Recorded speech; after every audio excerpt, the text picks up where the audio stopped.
one thing that stays on my mind. The Love Her Show with the duo.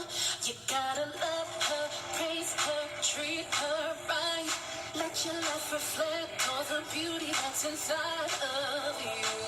You gotta love yourself. Let the best of you shine through.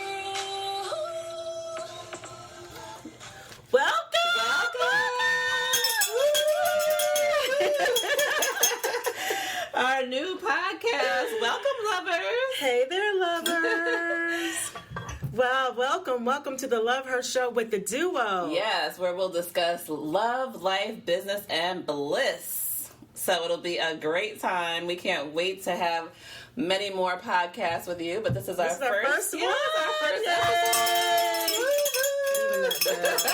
Even that bell. Let me introduce you first to my cowbell that I have wanted forever. So hopefully Tana will get something soon too. No, I won't. So for those of you who don't know, I'm Kelly Fisher. And I'm Tana Gilmore. And together, we're the Matchmaking Duo.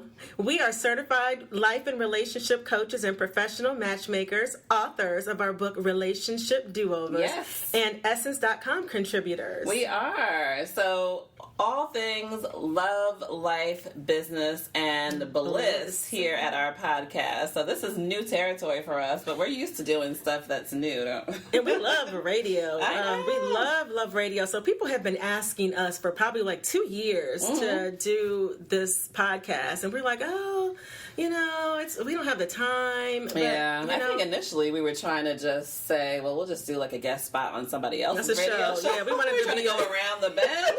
We wanted to just, have a reoccurring spot on somebody else's show. Set up and just done, but no, we just decided to pull the plug and start our own. Sometimes you have to create your own opportunities, but we have been asked so much, so we were like, let's just go for it. So here we are. Here we are.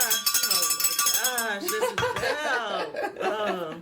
So we wanted to first, this is more of a get to know you podcast. Yes. So we want you all to know who we are and tell you a little bit more about our journey and our story together as friends before business partners. So Kelly and I were VPs of business development for partnering firms for, I don't know, about 15, 16 years, a long time. Yes. So we've been working together for a long time in other capacities. And so we would travel all over the country Monday through Thursday for years, presenting to C-level executives. So we would have on our tailored suits and our lip gloss popping and our heels. We go in and close the deal now. And it just, and then all the while, we didn't know that we were struggling in our own personal relationships. Yes, I think until one night we went to dinner and we probably just sat there and just unloaded everything. I was going through a whole bunch in my marriage and Tana was going through a whole lot in hers. And we just laid it all. I think through appetizer, dinner, dessert, everything. we were like, we are a mess. Yes, we were crying and carrying on. So that, I think after that day, we realized, wait a minute, we're both going through a lot. So we just started to support each other. Yeah, we coached each other before we were even credentials, just coached each other back. And at that point, Tana was able, you can tell your part. So my husband and I, we took a break. We've been married for 16 years, and during that time, we were struggling. It's hard being a woman of power, traveling the country every week. You're leaving your kids at home, you're leaving your man at home. We just were speaking 2 different love languages. It was a mess, and we took a 2-year break. So we separated for 2 years. I moved, he moved, we both moved, and I moved to a different state, and it was rough. It was a rough 2 years. That was. We remained friends during that time. So we would go in and close the deal. And then Tana was in Durham at the time, and I was in New Jersey. So I would be flying into Newark or New York, and she'd fly into Midway or O'Hare. Wherever we're going. And we'd still be on the phone like, oh, gosh, how's it going? We'd be praying for each other. Fasting together, all kinds of things, just to support each other. So we probably did that for people don't over a year. No, yeah, we did. We did that for a year. We were just supporting each other, and then interestingly enough, that everywhere we had gone, it just seems like, the executives and other people would just corner us after the presentation. We would be talking about, business and closing the deal, and they would be talking to us about their relationships and what's going on at home. Exactly. They'd be like, by the way, so now that we got through that, and I don't know how we would always end up on something totally different, but I think a lot of times those types of experiences lead you to your purpose in life. So, all that time that we were crying and everything, and I didn't get a chance to say mine, but I'll say it now. At the time, I was married for probably 8 years at the time, and I had 2 small children. I have 3 now, so I have 3 daughters that keep me very busy. But I think, I just realized that the relationship was no longer working. I mean, as Tana mentioned, just traveling. I had a daughter. My oldest daughter is actually a cancer survivor, so we went through that. So I have a serious passion for people who are going through life-changing and life-altering and life-challenging diseases, and so I'm definitely with pediatric cancer all the way. But she survived, but I think all of that took a toll on our marriage. So, realized at some point that it was no longer working. So I had to make that really difficult decision, which, I mean, a lot of people talk to me now like, how did you do that? So at the time, I don't know, but Tana was like, oh, there's an opening here at our job in Charlotte. And so I was like, you know what? At first I was like, no, I'm not going to go. I can't leave New York and all that. Come on. Come on down. So it was just timing. I packed up, we had filed for divorce, unfortunately. And packed up my very young, now that I think of it, my youngest daughter was 2. She was 2. 2 at the time. What was I thinking? But it worked out. It worked out. So Charlotte, here I come. So been living here in Charlotte for a while and just really enjoyed it. But through that experience, I think we both found our purpose of who we could serve. And then we can tell you that even though Kelly's marriage didn't work out, and my husband and I actually had gotten back together, and so she was still very supportive of me and my marriage the entire time. So, it's a myth when you hear other people say, oh, when they're single, they don't support you. No, you need to find a friend that supports marriage. Well, that's true. So you need to find someone who's marriage-minded. Absolutely. Yes. Absolutely. So even though, like I said, she was, praying and fasting for me when I didn't feel like praying and fasting for us.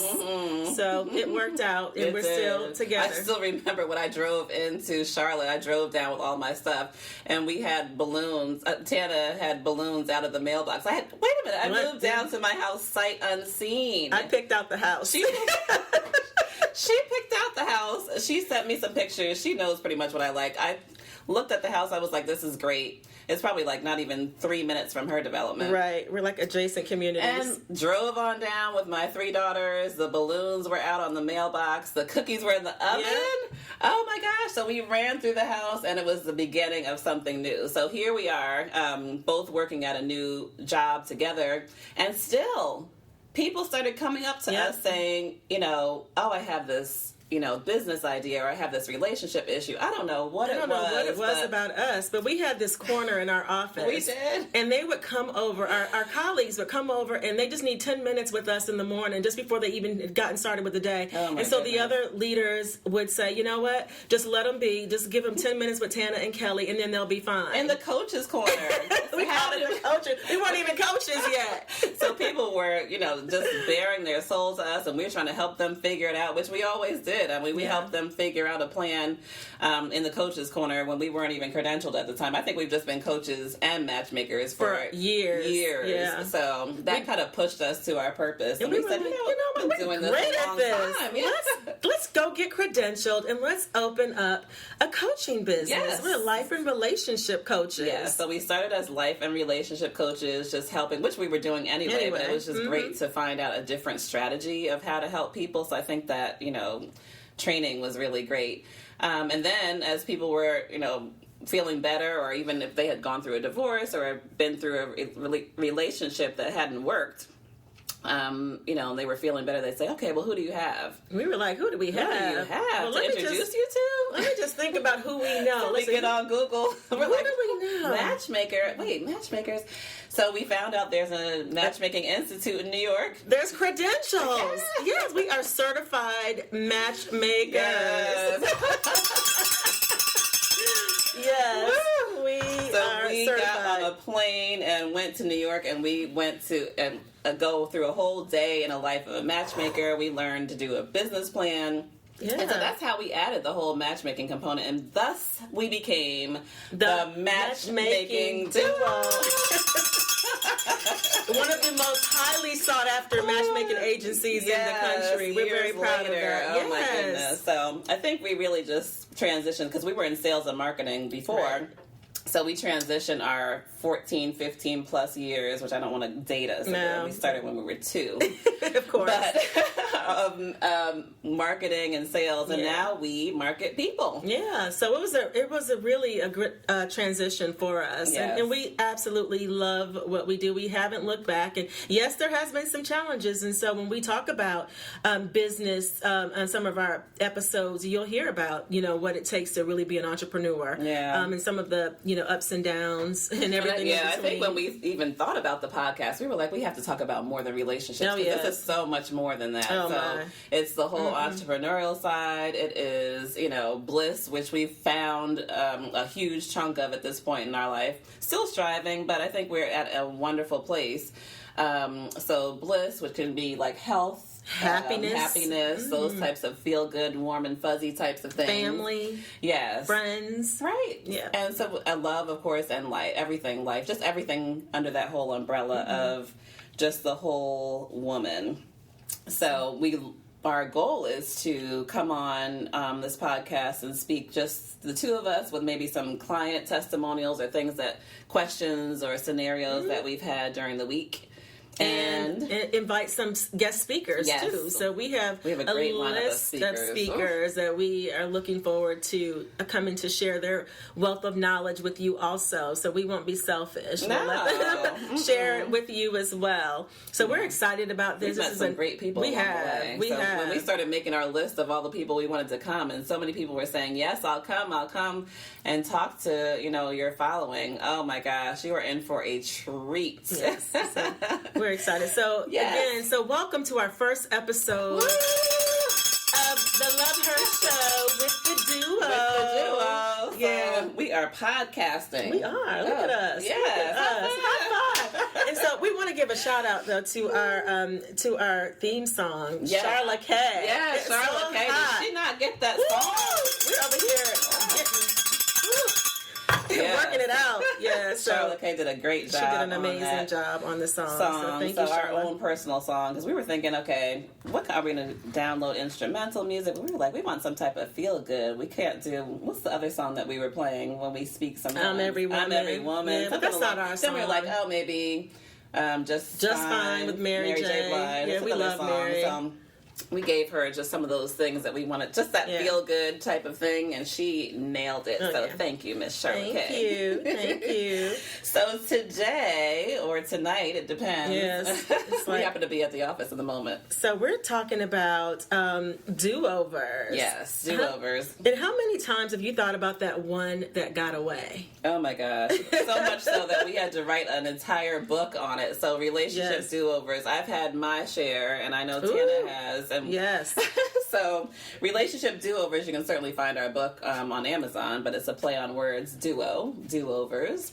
But I think, we have some tips that will, help you if you're thinking about doing a do-over, if you want to just contact that one that was lost, that one that got away. That one that got away. It just seems like you always, it's that one. It's always one. That one. You almost have to just get that out of your system. It's that one. You're like, I wonder what they are doing. What could have happened? Yeah. Hopefully you married the one, but if you didn't, that's not usually good. Right. But remember, when America was glued to the unfortunate, near-death experience of Lamar Odom, and they were married. And, Chloe. Yeah, Chloe. Yeah, mm-hmm. They were glued. When he had his unfortunate situation, and she was by his side. Now they were divorced at the time, or they were in the process of a divorce. They were, but let one of those unfortunate circumstances hit. It changes everything. You run from across the country, across the world at that point. It changes everything. I think everything just goes away. So and so many people were like, "You shouldn't, be with him or whatever." But there's always those. Somebody's always saying something. Oh, always saying and something. And sometimes it's valid. Yeah. I mean, sometimes it's like, why do you keep going back to that foolishness? Yeah. But, you know, you really do have to get it out of your system, I think, on your own. It doesn't matter how many times people say to leave it alone. Yeah, but we say if you've been fortunate enough to snag your true love and hold on to him or her, you know, great. You are fortunate. Yes. But if you know that you've had someone that you wish you can turn back the hands of time and be granted a relationship do-over, would you? Would you? Let's let that marinate for a second. So we just want to give a couple tips. So if you're thinking about it, we can help you out. Yeah, I think the first thing would be just like making a list of the reasons why you want the relationship back in the first place. Make sure it's a valid list. Make sure it's a valid list, you know. So not just the fact that you can't envision. Well, if you can't envision your life without him, I guess that is one major thing. But, you know, we want you to make a list and really weigh out the pros and cons of why you're going back. So not just because you're lonely and that's the comfortable spot, because that's not really the best reason. So it's better to just write down a list. So I remember when Trey and I were separated, and Trey's my husband, we were separated, and I'm actually the one that had gone back to him. And I remember having a conversation with Kelly about it. And also my grandmother, I was telling her that I was really missing him. And after, you know, I just thought about it, I was like, you know, I really miss my husband. I really miss him. And my grandmother said, well, I said, you know, Granny, I really think that, or I realized that the grass isn't always greener on the other side. And she said, well, baby, if you water your own grass every day, it'll stay green. I was like, woohoo!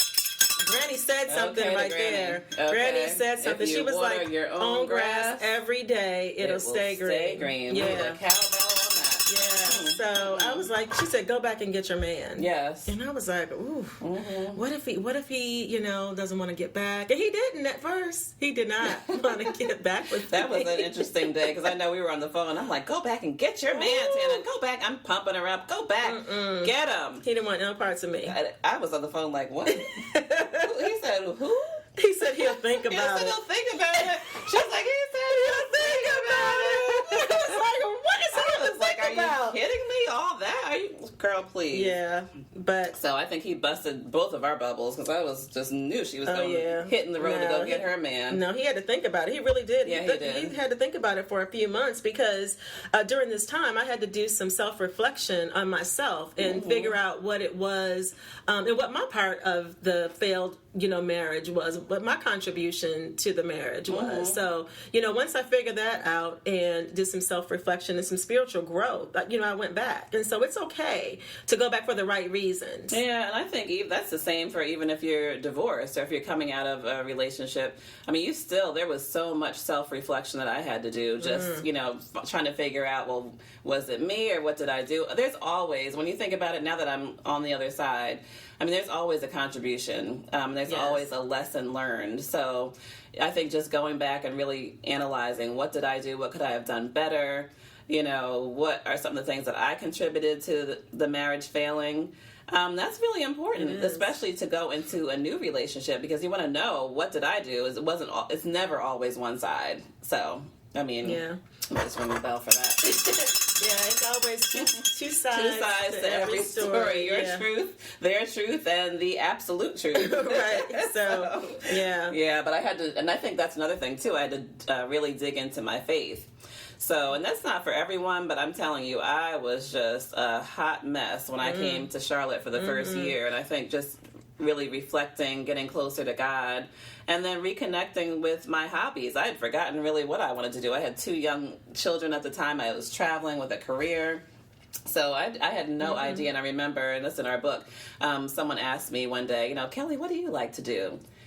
And I think that was when I just hit a brick wall, because I had no answer whatsoever. Just nothing. Nothing came to mind. And I was like almost in tears. I probably was in tears when I got into my car, but it was just a real eye-opening moment. So just really going to find out some of the things that I like to do. And actually some of the things that changed too. So I was at a different point in my life. And you were willing to explore other things that made you happy. Yeah, too. I think, you know, rediscovering the new you. Yes. So, you know, you might not be exactly the same, but I think you need to be fulfilled regardless. Absolutely. Absolutely. So that was, our next point, really owning up to your contribution of the failed relationship. But I would say also, so if you're going to go back and try to claim your man, you have to also respect their current relationship status. Ooh. So a lot of times we try to go in there and just claim it. We're just going in there steamrolling it. Yes, we do. Acting like we don't know that, they have a girlfriend. Well, I don't care. I mean... Yeah.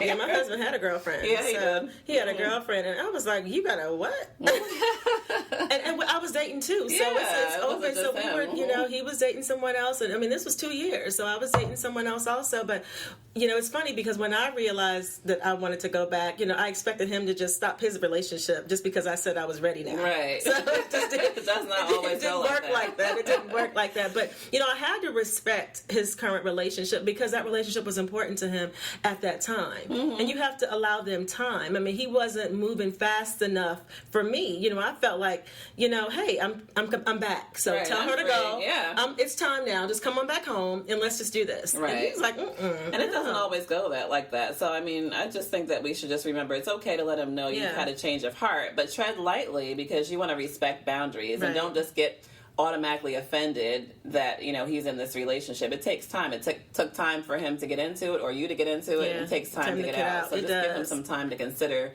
all this that you're coming with him to him with out of the clear blue sky. That's what I had to learn, some patience. Yes. Everything was not on my time as I thought that it once was. So no, it was not on my time. So and another point is, we had to be prepared for the conversation. And this may be one of the most important conversations that you will have in your life. And you have a lot riding on it, too. And how you deliver the information is important. So make sure that your tone is soft. Yes. And you're just coming in steamrolling and you're again. sincere. And you're having that conversation. Say, listen, I'd love to have a conversation with you, and make sure it's a safe place, like it's a safe zone that you're talking, and you can be transparent and be open, because what he have to say, it may not be what you want to hear. So you have to be okay with that. Yeah, and you want to create an environment where you're really talking and getting each other's point of view and really listening to each other's point of view. So, I mean, it could be with your body language, just, being open, your arms are unfolded, you're not, leaning in. Just make it a more relaxed environment and just prepare to do more listening than taking initial defense. Right. You don't want to take defense. Oh, well, I did this. Look, you're coming to him at this point. So you need to probably come with a little bit of humility just so that you all can get through the conversation. That's the first thing. And be vulnerable. It's okay to be vulnerable because you're exposing a different side of you. For me, I had to expose a different side of me. So I was very vulnerable and very open and very sincere about my feelings. Yeah. And then, I mean, if he is open to it, take baby steps. So you don't want to just go full speed ahead into, moving in together and, you have all your clothes over there and all kinds of craziness. Take baby steps. Start out with a phone call, do a temperature check, and then start dating. Start dating again. So you want to get to know each other on a different level and actually give each other the chance to show that you've made some changes. Yeah, so that's really important. And we recommend that you not have the conversation at either one of your places because, you are exposing yourself to vulnerability, intimacy. So, being able to have sex when, you're supposed to be talking. Right. And that really, of course, we know that clouds it a lot, too. So all of a sudden you're back in love for absolutely no reason. And you haven't talked about anything. No. And I mean, it might not even be the right relationship. After you start talking again, you realize, what, you haven't changed, I haven't changed, we need to just go our separate ways. So that's a great point. You want to get out of the house, meet someplace at a restaurant or someplace comfortable. In the open. And it's not, again, like that dating is so important. I mean, I think that you need to, perhaps rock climbing or just something where you're, again, out and you're doing some team building together because you're rediscovering each other in a different way.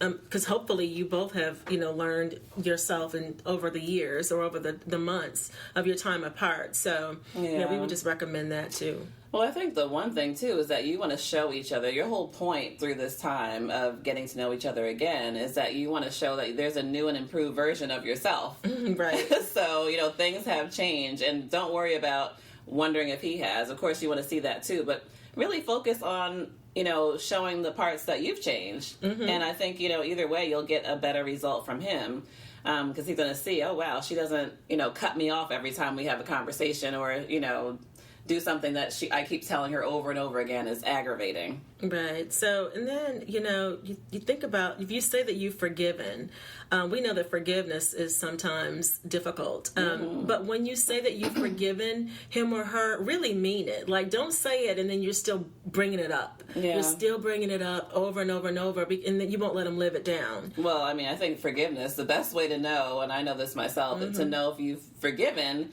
is when you say, I wish him well.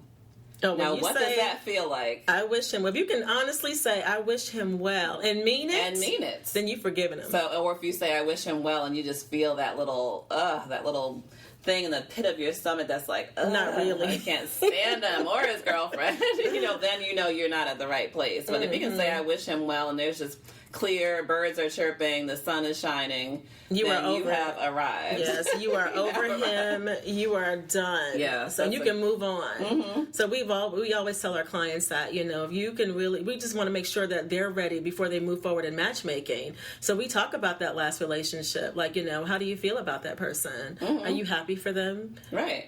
Yeah. If they say yes, then okay, then they may be ready to move forward. Yeah, that's a good point.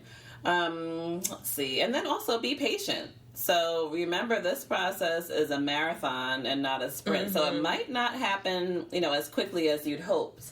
So just because, you've arrived at the point where you can forgive and forget, he still might be really hurt or vice versa. Yeah. So, just make sure that you give each other some leeway to, especially when something comes up.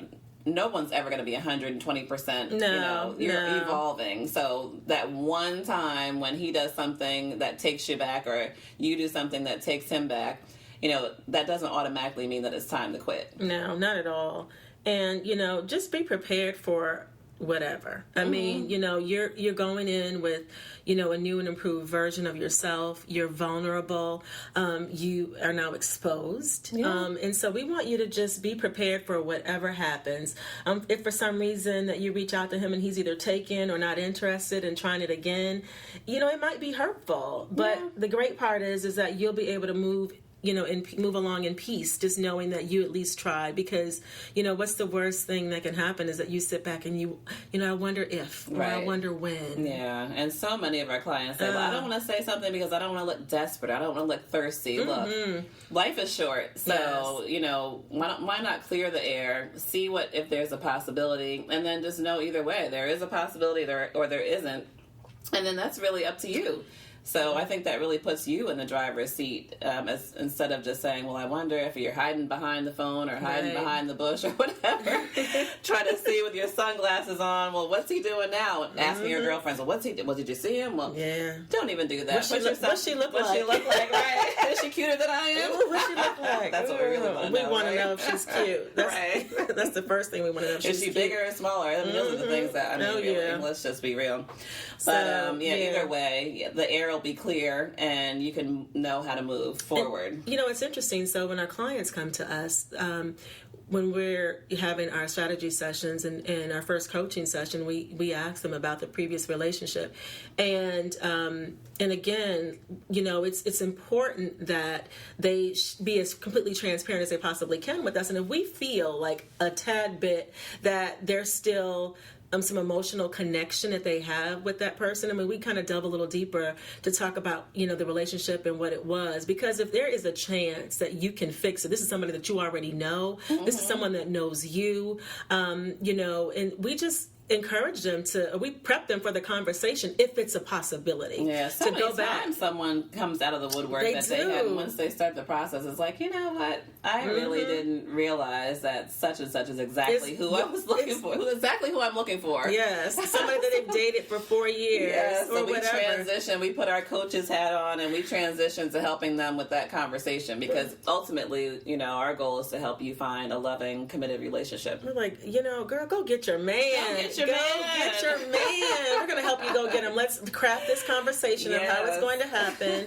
and let's help you go get your man. Because, why, start with someone else and you're not even over him? Right. No, and that really does the next person a disservice, because you haven't really wiped the slate clean. You're bringing in old problems and old, just all types of baggage, bag lady. We can play that too next time. How are you going to sing? Y'all know I'm the karaoke queen. Oh man! Oh my goodness. Yes, Tana loves karaoke. I do. She does. I do. Well, I think this was a great inaugural Lover Show episode 1. Yay. We're so excited that, you all subscribe to our podcast. We encourage you to share it with your friends and tell everybody about us. We're going to come on here once a week to give you tips and share some stories and testimonials and just whatever we can share with you. We're going to talk about everything from, love, life, business, and bliss. And, and you can find this podcast on iTunes, SoundCloud, Google Play Music. We should be uploading it too to our newsletter. I don't know if you're on our email list, but make sure that you join. If you go to our website, thematchmakingduo.com, we have fun stuff, our books and videos to help you. I guess if it doesn't work out, you can become an attraction magnet. So that's something different you'll find. You can find that video in our online store. Yes. You can also follow us on social media. So definitely. Please follow us on social media, thematchmakingduo.com. We're Matchmaking Duo on Twitter. And just be a part of our community. You're all lovers. Yes, Facebook, Instagram, and Periscope. We've been doing 14 Days of Love on Periscope. Yay. So we have been busy. So happy Valentine's Day. Yes, everyone. And we hope to see you soon. Yay. So give us your feedback. Give us a review. Please give us reviews. So we're trying something new, so we want your feedback. It's always important. So lovers, have a good evening. Have a great night. And we will see you soon. Be your best lover, then you discover just how to love her, to embrace the love.